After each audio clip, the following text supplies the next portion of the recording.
et les transports en commun.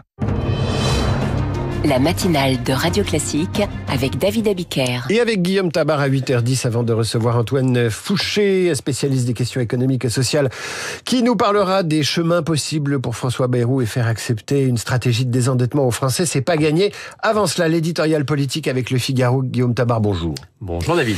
Donc le Premier ministre hier a créé la surprise en annonçant un vote de confiance le 8 septembre.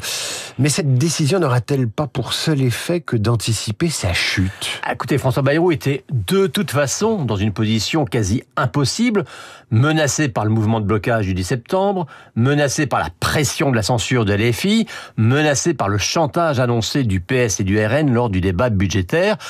Donc il tente un coup de poker. À la certitude de plusieurs semaines de confusion, il oppose l'obligation d'une clarification express.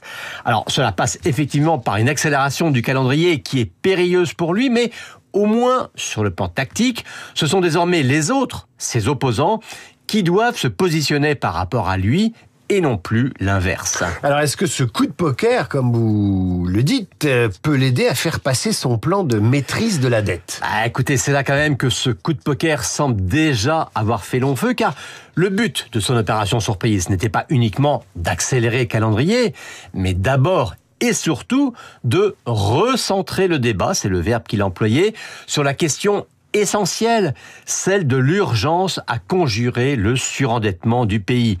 Alors que depuis un mois, la polémique grandit sur le détail des mesures, à commencer par la suppression des 2 jours fériés, il rêvait de revenir au moins à un consensus sur le principe même d'une réduction de la dette. Alors sur le fond, il a raison, même s'il aurait mieux fait quand même de commencer par ça. Mais dans les faits, faut reconnaître que c'est raté, car depuis hier après-midi, plus personne ne compte les milliards d'économies à trouver, mais tout le monde compte le nombre de voix pour faire tomber le gouvernement dans 15 jours. Il espérait un électrochoc de responsabilité.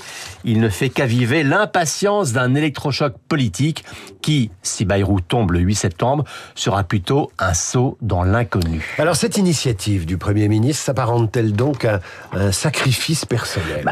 François Bayrou est sincèrement convaincu que l'endettement financier du pays est aussi grave et aussi choquant qu'une soumission militaire, comme il l'a dit hier. Mais s'il n'a jamais rien attendu de LFI, et s'il se refuse à négocier avec le RN, il a peut-être cru trop naïvement que le PS pourrait le laisser faire le sale boulot. Il doit se rendre à l'évidence, ça n'est pas le cas. Alors, sans doute veut-il tout tenter jusqu'au bout et se donner les dernières chances, même si elles sont minimes. Mais lucide sur ses faibles chances d'aboutir, il veut au moins tomber en étant celui qui aura tenu le langage de la vérité, qui aura alerté sur le péril de la dette. Bref, tomber sur une posture noble. Faut reconnaître que ça ne manque pas de panache, mais ça ne réglera rien, ça ne réglera pas le problème de la dette. Et hier, en tout cas, c'est un compte à rebours fatal qu'il a enclenché. Vous avez parlé 3 minutes, Guillaume Tabar. 3 minutes, c'est 600 000 euros de plus pour la dette française. J'ai fait le calcul à partir d'une règle de 3 et des chiffres donnés hier par François Bayrou, puisqu'il dit que en 1 heure, la France s'endette de 12 millions d'euros. Donc, on dit, pour faire baisser la dette, je dois parler moins longtemps. Non, vous n'êtes responsable de rien, si ce n'est de votre éditorial qu'on retrouve sur lefigaro.fr en vidéo. Merci, à demain, Guillaume Tabar. Tout de suite, l'entretien qui va suivre avec Antoine Fouché.